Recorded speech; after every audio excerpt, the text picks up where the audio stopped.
Whoa, so FPS doesn't win matches.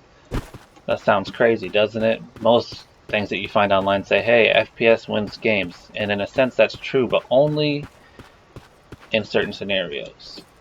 Say you're like me, and as you can see, if you look up in the top right, I'm rocking 66 frames, 65, 66 FPS. And the reason that is because I'm playing on a monitor that is only 60 hertz.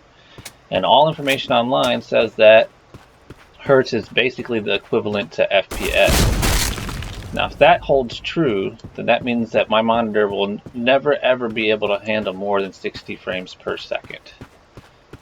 So, I limit my monitor so that I limit my games and stuff to 60 so that, you know, I save on processing power on the CPU and the GPU.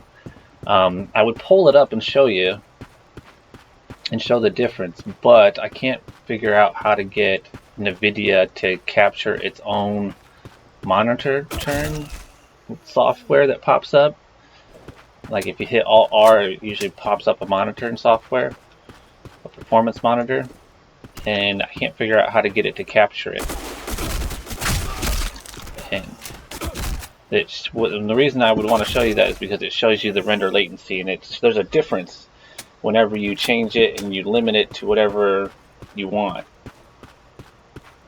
And since I can only handle 60 FPS, or since my TV can only handle 60 FPS, there's no point in me rendering more, and therefore I save on that time, which means that the actions that are happening on screen happen a lot faster in the hierarchy. Now, to the naked eye, if you're rocking 60 frames per second, you're probably not going to notice too much of a difference. Like, I mean, as you can see there, I mean, it's happening way quick. And you're not going to be able to keep up with everything. I mean, you might be able to if you're really quick of eye. Now,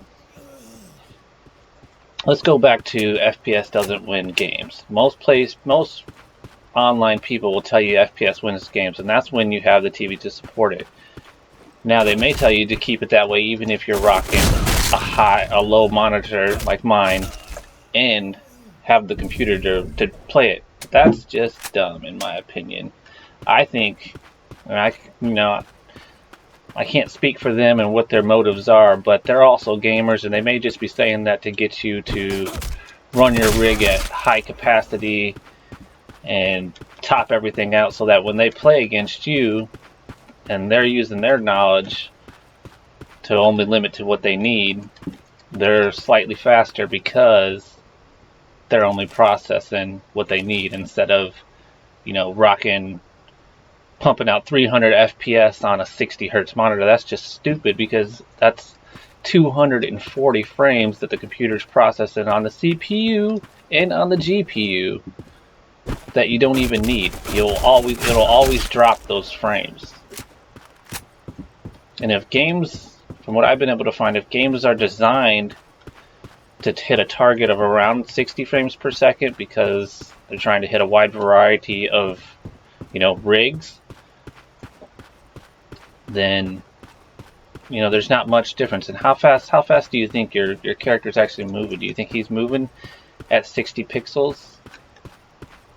I don't know. Now, if you have the monitor to support it, like I want to eventually upgrade and get at least a 144. So if you have the monitor to support it, then why not? But that's just my opinion. I'd like to know what you guys think. Do you think I'm just shooting way off base here, or do you think that it's actually worth it to process those extra frames when you don't need it? Because I personally think everything's a little bit more snappy and a little bit more responsive when I limit it to my monitor's refresh rate. And honestly, I like playing at 60 frames per second. I may just stay at 60 frames and move up to 4K instead of rocking 1080. But let me know what you guys think in the comment sections. Have a good one.